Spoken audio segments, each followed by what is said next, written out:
Whether you're traveling, Yeah, I want to go to the Dominican Republic. or studying abroad, My daughter's getting ready to go on a school trip to Panama and San Jose. your passport is a ticket to the world. In order to travel, you have to have a passport. And in Georgia, it's an easy way for some elected Superior Court clerks to put thousands in fees into their own personal bank accounts. Just take a look at Cobb County. We looked at 2 years' worth. She pocketed over $400,000. Wow.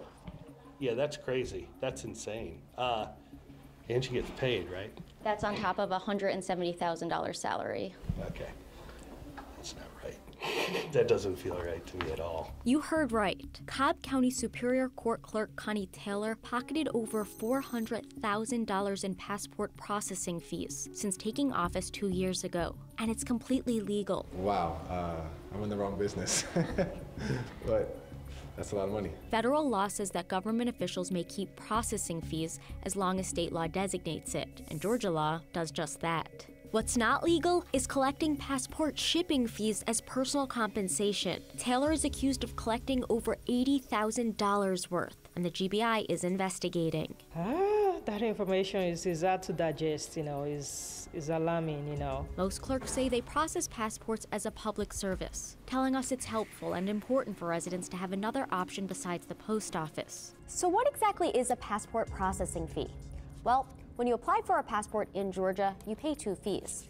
The application fee is $130, and all of that money goes to the federal government. The processing fee is $35, and all of that money goes to the Superior Court Clerk's office to do with whatever they want.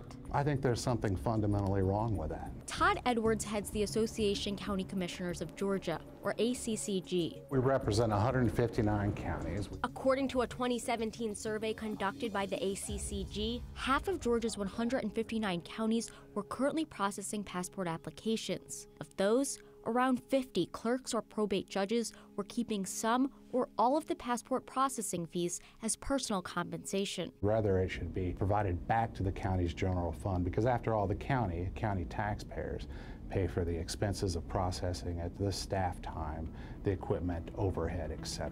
According to records we obtained from 5 Superior Court clerks, in Cherokee County, 25 of every $35 passport fee is sent to the county's general fund. The remaining $10 goes to a support fund the clerk uses for items like office supplies. In both DeKalb and Gwinnett counties, 10 of every $35 passport fee goes to the county's general fund. The other $25 goes into the Superior Court clerk's pocket.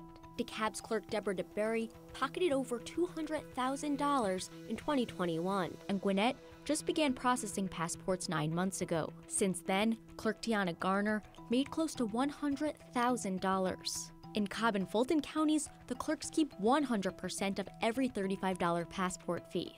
In 2021, Cobb's clerk Connie Taylor raked in over $220,000.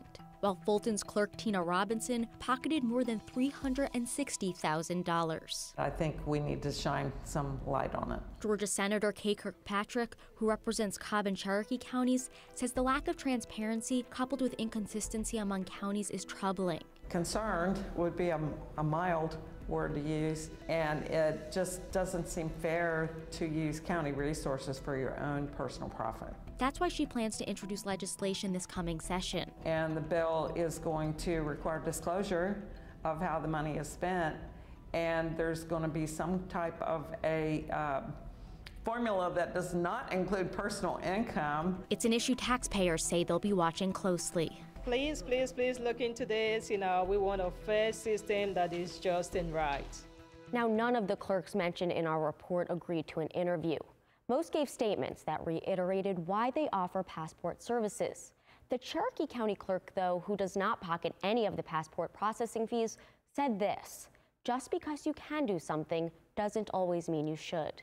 To read the rest of what the clerks had to say, you can head on over to AtlantaNewsFirst.com. Rachel Polanski, Atlanta News First.